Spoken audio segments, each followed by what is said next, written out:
adalah seorang penabur keluar untuk menabur. Yang keempat, pada waktu ia menabur, sebagian benih itu jatuh di pinggir jalan. Lalu datanglah burung memakannya sampai habis. 5.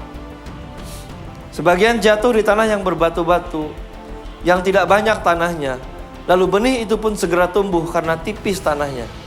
6. Tetapi sesudah matahari terbit, layulah ia dan menjadi kering karena tidak berakar. Sebagian lagi jatuh di tengah semak duri, lalu makin besarlah semak itu dan menghimpitnya sampai mati. Sekali lagi.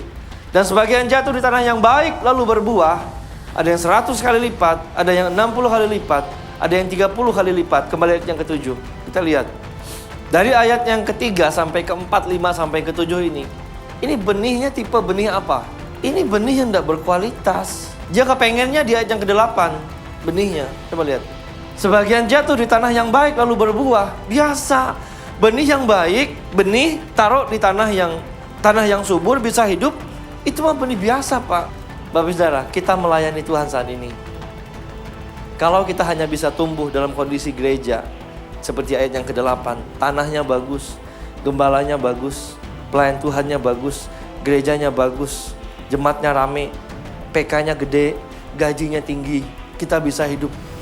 Kemudian cycle pelayan-pelayan Tuhannya semuanya berpendidikan, berkarakter baik. Terus kerohanianmu baru bisa tumbuh dalam kondisi seperti itu.